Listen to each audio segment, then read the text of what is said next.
ओम श्री गुरुवे नमः। ओम श्री गणेशाय नमः। अष्टक ने पूछा, महाराज, वेदज्ञ विद्वान इस धर्म के अंतर्गत बहुत से कर्मों को उत्तम लोगों की प्राप्ति का द्वार बताते हैं। अतः मैं पूछता हूँ, आचार्य की सेवा करने वाले ब्रह्मचारी, गृहस्थ, सन्मार्ग में स्थित वानप्रस्थ और सन्यासी किस प्रकार धर्माचरण करके उत्तम लोकों में जाता है। ययाति बोले, शिष्य को उचित है कि गुरु के बुलाने पर उसके समीप जाकर पढ़े। गुरु की सेवा में बिना कहे लगा रहे, रात में गुरुजी के सो जाने के बाद सोवे और सवेरे उनसे पहले ही उठ जाए। वह मृदुल, विनम्र, जितेंद्रिय, धैर्यवान, सावधान और स्वाध्यायशील हो। इस नियम से रहने वाला ब्रह्मचारी सिद्धि को पाता है। गृहस्थ पुरुष न्याय से प्राप्त हुए धन को पाकर उससे यज्ञ करे, दान दे और सदा अतिथियों को भोजन कराए। दूसरों की वस्तु उनके दिए बिना ग्रहण नहीं करे और गृहस्थ धर्म का प्राचीन एवं रहस्यमय यही स्वरूप है। ये शिष्य का क्या कर्तव्य है, ये बता दिया है।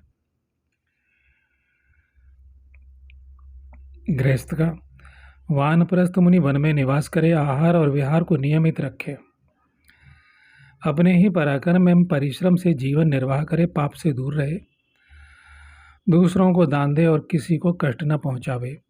ऐसा मुनि परम मोक्ष को प्राप्त होता है। अब सन्यासी के लक्षण कहे गए हैं। सन्यासी शिल्प कला से जीवन निर्वाह न करे, शम, दम आदि श्रेष्ठ गुणों से संपन्न हो, सदा अपनी इंद्रियों को काबू में रखे, सबसे अलग रहे, गृहस्थ के घर में न सोए, परिग्रह का भार न लेकर अपने को हल्का रखे। परिग्रह आप जानते ही होंगे श्रोताओं, फिर भी यानी वस्तुओं का संग्रह न करना।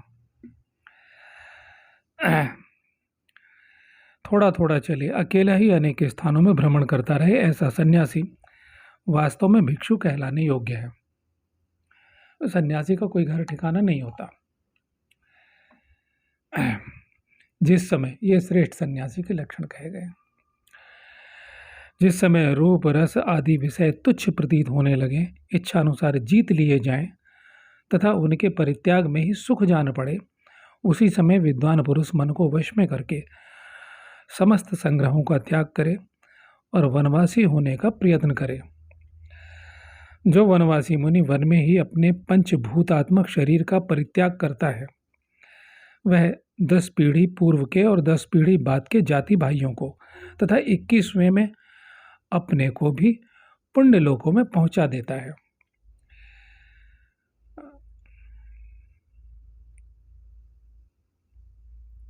पुण्य लोकों में। अष्टक ने पूछा, राजन, मुनि कितने प्रकार के होते हैं। अब यह बड़ा गहरा विषय है कि मन में सवाल उठ सकते हैं कि भाई वनवासी मुनि है, वन में इस तरह से उसने किया, तो क्या जो जाति भाई हैं और 21 पीढ़ी उन्होंने कितने पाप कर्म किए होंगे, सबके सब पुण्य लोकों में चले जाएंगे, और एक आदमी इतना सब कुछ कर रहा है। इसके विषय में मैं पहले बता चुका हूँ, पुनः बताता हूँ कि ये पुण्यों का द्वार, प्रेरणाएं, यानी उनके जीवन में शुभत्व, इनकी तरंगें इस व्यक्ति की तरंगें, उन्होंने परिणाम बता दिया, अंतिम परिणाम बता दिया कि इसकी तरंगें यहाँ किए गए कृत्य, जैसे हम पितर शांति करते हैं, अब वहाँ तो अगर करने वाला है तो पूरा का पूरा आवाहन करके यज्ञ आहुति के द्वारा उनसे बात की जाती है और दुख से तड़पते हुए लोगों को लोक परिवर्तन करा दिया जाता है। बात होती बाकायदा, और उसके बाद वो सपने में दिखना या जितना बहुत सारी घटनाएं, दुर्घटनाएं जो होती हैं परिवार में, और जिनका वर्णन कभी आगे करेंगे, आपात घटनाएं होती रहती हैं, रोग शोक बीमारियां, वो सब ठीक होने लगती हैं और ठीक धीरे धीरे ठीक हो जाती हैं। बहुत कि भाई 40 दिन में ठीक हो जाएंगी, 20 दिन में ठीक हो जाएंगी, या 1 महीने में, वो इस तरह से ठीक हो जाती हैं। तो यहाँ क्या है कि उन्हें उनकी तरंगों, उसके किए हुए कृत्य से जो शुभ तरंगें हैं उन आत्माओं को मिलती हैं, उनका पुनर्जन्म होता है और उन्हें वैसे संस्कार, वैसे माता पिता, वैसा शुभत्व प्राप्त होता है। तो इस तरह से वह पुण्य लोकों के अधिकारी हो जाते हैं। अष्टक ने पूछा, राजन मुनि कितने हैं और मौन कितने प्रकार के हैं, ये बताइए, हम इसे सुनना चाहते हैं। ययाति ने कहा, जनेश्वर अरण्य में निवास करते समय जिसके लिए पीछे ग्राम होता है और ग्राम में वास करते समय जिसके लिए अरण्य पीछे होता है वह मुनि कहलाता है। अरण्य माने जंगल होता है, ये आप सब जानते होंगे, जो नहीं जानते मैंने बता दिया। ययाति ने कहा, जो मुनि वन में निवास करता और गांवों में प्राप्त होने वाली वस्तुओं का उपभोग नहीं करता, इस प्रकार वन में निवास करने वाले उस वानप्रस्थ मुनि के लिए गांव पीछे समझा जाता है। शब्दों पे गौर कर लेना, वीडियो समझ में ना आए दोबारा चला के देख लेना। जो अग्नि और ग्रह को त्याग चुका है, जिसका गोत्र और चरण, वेद की शाखा एवं जाति इससे भी संबंध नहीं रह गया है।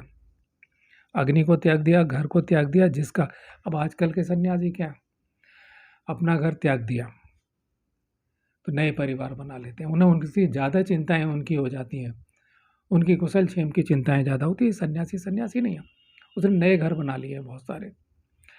क्या कहते हैं, जिसका अपने गोत्र से, चरण, वेद की शाखा एवं जाति से भी संबंध नहीं रह गया है, जो मौन रहता है उतने ही वस्त्र की इच्छा करता है जितने से लंगोटी और ओढ़ने का काम चल जाए। इसी प्रकार जितने से प्राणों की रक्षा हो सके उतना ही भोजन चाहता है। इस नियम से गांव में निवास करने वाले उस सन्यासी मुनि के लिए अरण्य पीछे समझा जाता है। जो मुनि संपूर्ण कामनाओं को छोड़कर कर्मों का त्याग चुका है, जो मुनि संपूर्ण कामनाओं को छोड़कर कर्मों को त्याग चुका है और इंद्रिय संयम पूर्वक सदा मौन में स्थित है, ऐसा सन्यासी लोक में परम सिद्धि को प्राप्त होता है। अब ये विचार करना आपका कर्तव्य है। दो शब्द सन्यास, दूसरा मेरा चैनल है, उस पर सन्यास के विषय में यदि कभी मैं बताऊंगा, क्योंकि यहाँ उतना ये समझा दिया गया है, शायद बहुत कम शब्द हैं, तो स्पष्टीकरण के लिए मैं बताता हूँ। विषय ये है कि घर में क्या होता है, सन्यासी ज़्यादातर, मैं पहले उन सब सन्यासियों को प्रणाम करता हूँ जिनके गुरु ने विधिवत सन्यास में उन्हें दीक्षा दी है और गेरुए वस्त्र पहनाए हैं और बताया है कि आंतरिक आत्मा का प्रभा मंडल और बाहर का गेरुआ वस्त्र, इसकी प्रभा का क्या रहस्य है, इससे किस तरह अपने को आत्मसात करना है, अंदर के कलुषितताएं इस गैरिक वर्ण में किस तरह से साम्यता स्थापित करनी, निरंतर 24 घंटे याद रखना है और ब्रह्म में निश्चिंत संपूर्ण विचार, सारा प्रत्याहार, सारा चिंतन, सारा प्राणायाम, सारी क्रियाएं वो ब्रह्म की, यानी ईश्वर की तकलीफ। यानी हमारी तकलीफ क्या है कि ईश्वर का न मिलना, ईश्वर में प्रवेश ना होना, अपने को न जान पाना, या अपने को जान लिया तो उस अनंत विराट ब्रह्म क्या है, ये अनंत लोकांतर है, जहाँ तक इतनी आकाश गंगाएं हैं, कितने सूर्य है, इस सूर्य को प्रकाश किसी और महासूर्य से, फिर उनके सौरमंडल, फिर उनके सौरमंडल, फिर उनके सौरमंडल, अनंता, उन पर रहने वाले प्राणी, उतनी भाषाएं, उतना हमारा सबको, जब तक हम सब कुछ जान नहीं लेते और सबको संचालित नहीं कर लेते, हम सर्व में नहीं हो जाते। सर्व में सर्व, योग का सूत्र है, सर्व में सर्व। तो यहाँ 5 तत्व की, ये सारी जो जितना दृश्यमान है, ये पंच तत्व की प्रकृति है। इसके अलावा और भी तत्विक प्रवृत्तियाँ हैं, और उनकी प्रवृत्तियाँ क्या है अन्य लोगों की, वहाँ 5 तत्व नहीं, कहीं 7 तत्व हैं, कहीं 12 तत्व हैं, कहीं कितने तत्व हैं, क्योंकि ये यज्ञ मंडल में जब हम कहते हैं और सब जुड़े हुए हैं, तो जब मैं मंत्र विद्या पर बताऊंगा तो फिर मैं उनके सूत्र समाऊंगा, मैं दूसरे चैनल पे। यहाँ कुछ नहीं, यहाँ मुझे छूट है और वहाँ ठोस सिर्फ इतना बोलूँगा। यहाँ कथात्मक बातें जो इस महाभारत से संबंधित है, शास्त्र से संबंधित है, हमारे इतिहास से संबंधित है, सनातन धर्म से संबंधित है, ये चीज़ें। तो गुणसूत्र हम जब कहते हैं गुह्यक गणेभ्यो नमः, ये गुह्यक गण क्या है, गुप्त रूप से निवास, यानी अदृश्य, यानी उन तरंगों से। ये लोग तो अभी एलियंस तक पहुंचे हुए हैं। एक ब्रह्म ज्ञानी क्या मतलब है, बस हो गया, मुझे तो नहीं दिखता। तो चिंतन हमारा संपूर्ण क्या है, संन्यास एक तकलीफ है। एक व्यक्ति को तकलीफ होती है, वो वन में चला जाता। कितने ऋषि मुनि हैं जिनको हम जानते ही नहीं जानते, वो हुए, वन में गए, वहीं ब्रह्मत्व को उपलब्ध हुए और चले गए। जरूरी नहीं है वो संसार में आके हमें बताए। ये तो बड़ी कृपा है उन लोगों की, ईश्वर जिनके नाम हम ले रहे हैं, जिनकी अमर वाणियाँ हम पढ़ रहे हैं, आप सुन रहे हैं। तो इतना सब समस्त ब्रह्मांडीय शक्तियाँ जब तक क्रियाशील नहीं हो जाती, सक्रिय नहीं हो जाती, तब तक हम कुछ नहीं हैं। तो श्रोताओं और जो इनमें साधक हैं, जिनके अंदर आध्यात्मिकता है, वो ये जितने मार्ग, जितने विचार हैं, उन्हें देखिए, उन्हें सुनिए। और मैं जो बोल रहा हूँ जिस ढंग से, यही कथा अभी सुधांशु जी महाराज करें तो बहुत कुछ इनका बिल्कुल दूसरा अर्थ कर देंगे, हो सकता है। इसलिए मैं किसी भी संदेह का क्या निवारण करूं। आपको हर व्यक्ति को, किसी को अभी ऐसी ऐसी बातें हैं जिन पे यकीन नहीं होगा, हर व्यक्ति को चाहिए वो अपना, हर एक व्यक्ति का अपना गुरु है। मैं तो कोई गुरु नहीं हूँ, मैं एक मामूली साधक हूँ और अपने गुरु के रास्ते पे चल रहा हूँ, ये कथा पढ़ रहा हूँ। तो आपको क्या है, अपने गुरु से पूछें, शास्त्र प्रसंग खाओ, गुरु से पूछें। मुझसे पूछोगे मैं कुछ और कहूँगा, मैं वैसा कहूँगा जैसा कहा गया है, मेरे लिए सब कुछ सत्य है। क्योंकि आगे के प्रसंगों हम देखेंगे, महाभारत में जितने लोग मर गए थे तो सारे के सारे, ये हरियाणा के पास कौन सी नदी है, सरस्वती नदी, तब विलुप्त नहीं हुई थी, उसमें से सारे के सारे शरीर मिलवा दिया, उन स्त्रियों को दर्शन करा दिए, अपने पतियों को बातचीत करवाई है। तो योग बल से, और अभी मैं जिनके नाम लेता हूँ ये 60-70 साल पहले और अभी हैं, उनसे मिला नहीं जा सकता, क्योंकि केवल वह व्यक्ति मिल पाएगा उनसे सशरीर जो योग्य होगा, उस योग्य होगा जिसमें प्राण बल उतना होगा। तो अब यहाँ सन्यासी इसके देख लें। अब अवधेशानंद गिरी जी महाराज जूना अखाड़े के एक शब्द के वो सन्यास के उनकी शिष्य है। आप इंटरव्यू देख लीजिए इंडिया टीवी पे, प्रज्ञा भारती का। 20 दिन 18 दिन तक उसे मारा गया। वो युवा लड़की थी, उस टाइम पे भगवा आतंकवाद कहा गया। तो शिष्या किनकी है? अवधेशानंद गिरी की। आप उनके प्रवचन सुनिए, एक शब्द के इतने कम से कम 20 पर्यायवाची शब्द प्रवचन में बोलते हैं। अरे भैया, क्या पढ़ा रहे हैं? व्याकरण पढ़ा रहे हैं, विद्वता का प्रदर्शन कर रहे हैं। अब वो उनकी शिष्या है, उसे चिंता हुई कि मेरे गुरु को ना उठा ले जाए, तो गुरु तो रक्षा नहीं कर पाए, सन्यासी। और या फिर क्या, सन्यास जो कर रहा है ईश्वर, क्या शिकायत करनी है? ईश्वर कर रहा है, ईश्वर मारपीट कर रहा है मेरे साथ। और या फिर वो गुरु की शक्ति, क्योंकि साबर मंत्रों में क्या, मेरी भक्ति गुरु की शक्ति, फुरो मंत्र ईश्वर वाचा, कभी इस पर चर्चा करूंगा दूसरी साइड पर, यहाँ नहीं। तो आप देखें सन्यास। अब ये इससे मिलान कर लीजिए। मैं उन सभी के श्री चरणों में पुनः प्रणाम करता हूँ जिन्होंने गेरवे वस्त्र अपने गुरु की पद्धति से विधि पूर्वक, गुरु ने वह प्रक्रिया जो अभी मैंने थोड़ी देर पहले बोली है, थोड़ी देर पहले अभी बोली है, कि आत्मा के तेज का जो हमारे आभा मंडल की प्रभा है और बाहर का वस्त्र है, हमें पहले वहां तक पहुंचना हो, फिर गेरवे वस्त्र के भी पार जाना है और परिवर्तन होना चाहिए हमारी प्रभा में और अन्य रंगों में। सूर्य की किरणों में तो 7 रंग होते हैं जो है, उसके भी परे अब 8वां कौन सा है? तो हमें जाना है परे। तो ये कितनी बड़ी बात कह रहे हैं, ये ऋषियों का ज्ञान है। तो अभी क्या है, वो लोग क्या करते हैं, पत्नी से पिट लिए, बच्चे से पिट लिए, चलो धन और स्त्रियों को प्राप्त करने के लिए लोग कपड़े पहन लेते हैं। मैं क्षमा चाहते हुए उनके श्री चरणों में प्रणाम कर रहा हूँ जिनके गुरु ने विधिवत संन्यास दीक्षा दी है, जिन्होंने अपनी मर्जी से कपड़े पहन लिए, जो धन और स्त्रियों के लिए और प्रसिद्धि के लिए बकबक कर रहे हैं। तमाम लोग हैं। आप हरिद्वार, ऋषिकेश, बनारस, उज्जैन जाइए, आप जिंदगी में झांकी गेरुए वस्त्र वालों की।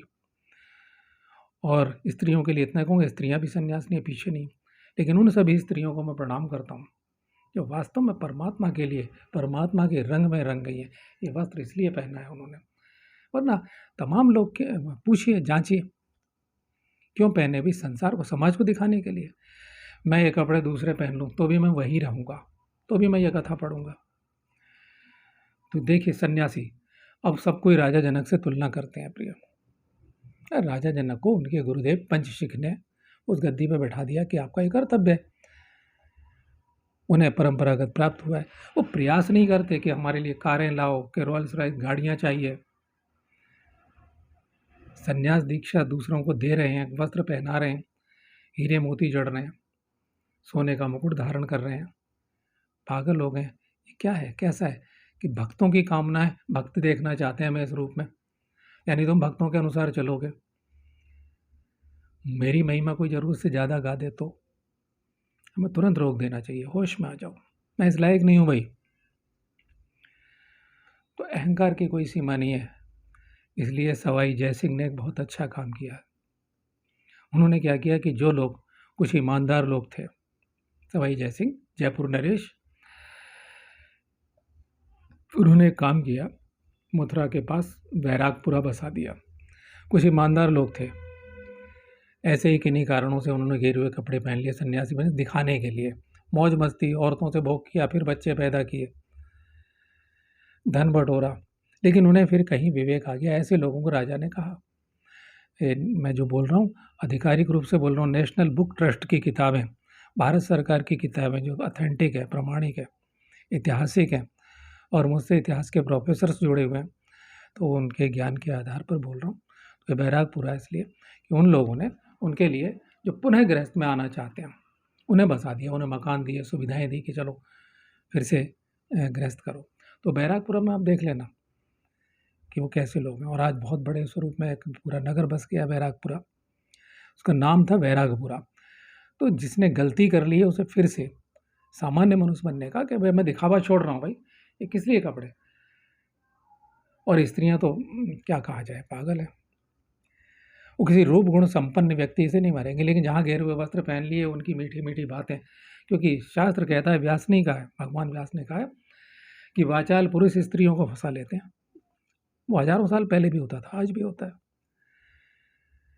क्योंकि रूप गुण संपन्न मनुष्य कहाँ बोलेगा इतना, वो नपी तुली सार गर्भित वाणी करेगा, अनायास नहीं हंसेगा, कुछ नहीं होगा। तो संन्यास के विषय में मैंने कहा, उसको मिलान कर लीजिए, उनकी वाणी है। और संन्यास का और भी अर्थ स्पष्ट होगा। और गुरु शिष्य की पद्धति, शिष्य के लक्षण क्या है, ये बहुत थोड़े हैं।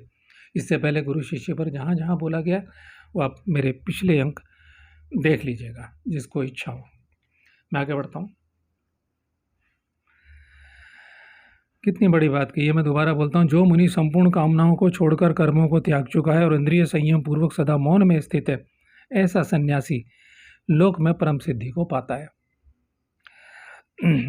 जिसके दांत शुद्ध और साफ हैं, जिसके नख और केश कटे हुए हैं, जो सदा स्नान करता है तथा यम नियम आदि से अलंकृत है, उन्हें धारण किए हुए है। यम और नियम के विषय में जानते ही हैं, और नहीं तो यूट्यूब खोल लें, उस पर पढ़ लें। यम 5 यम है, नियम जैसे सत्य, अहिंसा, ब्रह्मचर्य, अपरिग्रह, अस्तेय आदि, ये नियम है ना। ऐसे शीतोष्ण को सहने से जिसका शरीर श्याम पड़ गया है, जिसका आचरण उत्तम है, अब कहाँ उसे अपने शरीर का ज्ञान रहेगा। और यहाँ क्या है, सन्यासी मेकअप करते हैं, मैंने देखा अपनी आंखों से। आंखों में कुछ ऐसा डालेंगे, आंखें जब लाल है, गाल गुलाबी, नैन शराबी होने चाहिए उनके, बालों के स्टाइल, और बाकायदा मेकअप रूम जाते हैं और मेकअप मैन रखे हुए हैं, तब प्रवचन वो करते हैं। प्रवचन है नहीं। अब ये देखिए छोटी छोटी बातें, आप इसे देखिए, सबसे बड़ा ग्रंथ हिंदुओं का, सनातन धर्म का, इसमें क्या है, इसमें अनेक लोगों की अष्टक का प्रसंग यहाँ खत्म हो जाएगा, फिर दूसरे ऋषि का होगा। यानी कोई किसी से मिलने गया है, कहीं से मुलाकात हुई, इस टाइम क्या है, कहानी कहाँ चल रही है कि ये जाति अंतरिक्ष में ठहर गए, अभी भूमि से स्पर्श नहीं हुआ है, और नीचे साधुओं का समाज है, उनके बीच में वार्ता है। योग बल है इतना, अरे ओशो जैसे व्यक्ति ने स्वीकार कर लिया भाग तंत्र सूत्र भाग 7 में कि हवा में उड़ा जा सकता है। वो जो देवी देवताओं के मजाक उड़ाता है, आचार्य प्रशांत है, वो अगस्त ऋषि के मजाक उड़ाते हैं, क्योंकि खुद में तो बल है नहीं, बक करने वाले लोग हैं। आप बी के शिवानी की बात सुन लीजिए, केवल बोलती हैं और कुछ नहीं है। और जितने हैं इस समय, तुलना कीजिए। अब ये जो वाणी है, मैं इसलिए कहता हूँ कि मैं क्या बोलूँ, बोला गया है ऑलरेडी। ऐसा सन्यासी किसके लिए नहीं पूजनीय? अब शरीर उसका श्याम पड़ गया, काला, जिसका आचरण उत्तम है, ऐसा सन्यासी किसके लिए पूजनीय नहीं है? मत कीजिए तुलना अपनी जनक जी से, तुम पैरों की धूल भी नहीं हो भाई, कहाँ राजा जनक। मत कीजिए तुलना प्रधान राजऋषि से, मत कीजिए तुलना राजा नहुस से, मत कीजिए तुलना ये राजऋषि अष्टक से, विश्वामित्र से, कि उन्होंने ऐसा किया हम कर रहे हैं। पहले उतनी शक्तियां तो पालो।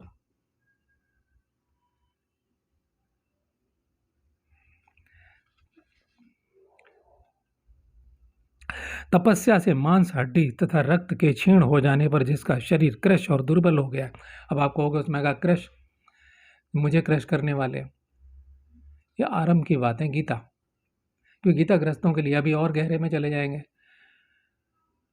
आप अगर घेरन ऋषि समझ में नहीं आएंगे। ओशो ने मान लिया, ओशो का नाम किस लिए ले रहा हूँ, उसका कोई कारण है, कभी बताऊंगा। इस्लाम आज लोगों की समझ में आ गया है, हदीसें समझ में आने लगे हैं कि इस्लाम उनकी समझ में आ गया, इस्लाम धर्म है ही नहीं, ये टूटे हुए मंदिर और ये बलात्कार और ये सब जो मुगल राजाओं ने किया, अब सबके सामने हिंदू जागा हुआ है, तो इसलिए सारी चीज़ें सामने आ गई। आज कोर्स बदले जा रहे हैं, लोगों को समझाया जा रहा है।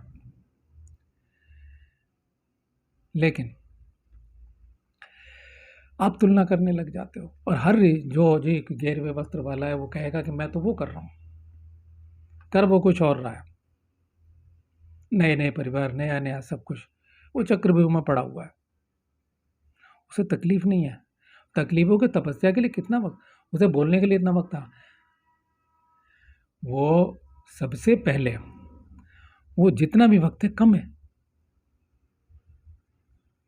और जब गुरु का अनुशासन होता है, अनुशासनम अथ योगानुशासनम, पतंजलि के सूत्र के अनुसार, घेरन ऋषि के सूत्रों के अनुसार, सुखदेव मुनि के सूत्रों के अनुसार, जो आचरण करेगा वो अनुशासित होगा, उसकी आत्मा सतोलोक, यानी यहीं से जो परतें मैंने कल पिछले प्रसंग में बताई हैं उसमें प्रवेश कर जाएगा शरीर रहते, तो बहुत सारी चीज़ें परिवर्तित हो जाएंगी।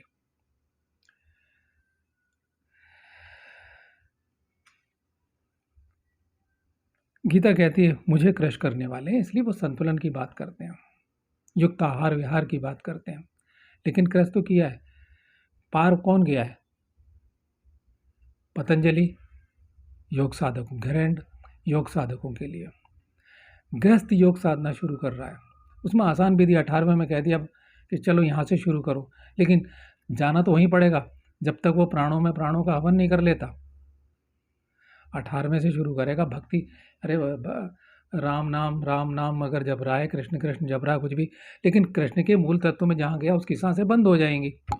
मीरा की भी सांस बंद होती है, अगर मीरा की सांस बंद नहीं होगी तो वो कृष्ण की मूर्ति में सशरीर प्रवेश नहीं कर सकती।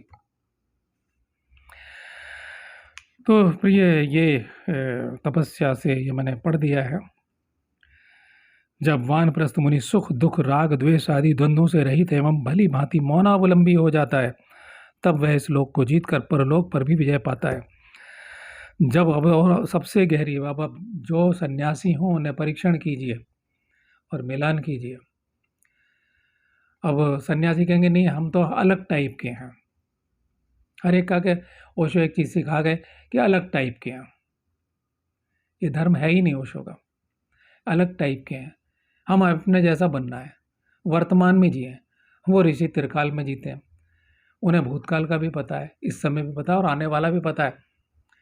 वो कहेंगे ये कर्म अभी कर लो, क्योंकि थोड़ी देर बाद तूफान आने वाला है, वहाँ ये गति होगी तो छू करके निकल जाएगा। अपनी काल ज्ञान शक्ति से वो हमारा कल्याण करते हैं। जब सन्यासी मुनि गाय बैलों की तरह मुख से ही आहार ग्रहण करता है, हाथ आदि का भी सहारा नहीं लेता, तब उसके द्वारा ये सब लोग जीत लिए गए समझे जाते हैं और वह मोक्ष की प्राप्ति के लिए समर्थ समझा जाता है। मेरे प्रिय श्रोताओं, अब ऐसा व्यक्ति, अब इसमें एक पद में जहाँ मैं पढ़ रहा हूँ बहुत सारे शंका, बहुत सारे सवाल खड़े हो जाएंगे कि जरूरी है कि उस अवस्था में पहुँचे कि हमें ये बोध ना हो कि जैसे जानवर जो है खा रहा है वैसे मैं भी खाऊं। क्या जरूरी है भाई? ये अवस्थाएं हैं सन्यास की। अगर सन्यास का अर्थ पता लग जाए, वो प्रज्ञा भारती वाला नहीं कि जो अर्थ वो बता रही, क्योंकि वो तो व्याकरणाचार्य हैं, बहुत ज़्यादा व्याकरण पढ़ लिए, लेकिन असली अर्थ सम्यक न्यास बताती है वो इंडिया टीवी पे, कि गुरुदेव ने बताया सम्यक न्यास। सम्यक न्यास नहीं होता, सन्यास है वो। और सन्यास अगर हो जाए तो फिर जैसे पेड़ पौधे जी रहे हैं, ब्रह्म में छोड़ दिया अपने आप को। अब वो ऋषि मुनि तो कोई इस अवस्था में नहीं, उसमें भी दो श्रेणियां हैं। हम अभी आगे पढ़ेंगे जब अजगर मुनि का चरित्र आएगा, वो भी त्रिकालज्ञ हैं, सर्वशक्तिमान है, लेकिन रहते कैसे हैं? अजगर वृत्ति से रहते हैं। बड़ा अजीब चरित्र है। नहाए नहीं नहाए नियम, वो वहां पहुंच गए। जैसे पेड़ आकाश में वर्षा हुई जी रहे, तो विलीन है शरीर में। अब वो शरीर बहुत से ऊपर जा चुके हैं। शरीर का बोध क्या, वो सबका सब कुछ का बोध है उन्हें, क्योंकि अगर होगा तो अनंत ब्रह्मांड का बोध है, लेकिन अब वो उसमें शरीर से विलय है। और उनकी जो कृश का है, अगर कृष स्थिति है तो भी उन पर कोई फर्क नहीं पड़ रहा है। श्रोता को समझने की कोशिश की जाएगा। और जो कुछ भी है, जो मेरे गिनती के 4-5 लोग जिनके जो मेरी ये कथा सुन रहे हैं, तो शंका हो सबके गुरु तो अपने अपने। आप लोगों ने मेरे लिए कुछ किया तो मैं भी कर रहा हूँ आपके लिए। कभी जीवन रहा ये तो भी पता नहीं, बीच बीच में इसमें भी ब्रेक आएगा। तो ये भागवत के बारे में जरूर सोचता हूँ। ये भागवत कथा इतनी गड़बड़ पढ़ते हैं, इतना बड़ा, कि मैंने बीच में कभी देखा तो सत्यानाश ही कर रखा है कथा का। नहीं, असली तत्व सुखदेव मुनि ऐसा कैसे कह सकते हैं? उनके मुंह से निकली हुई है, कोई ब्रह्म रहस्य है, योग रहस्य है वो। ओम तत्सत।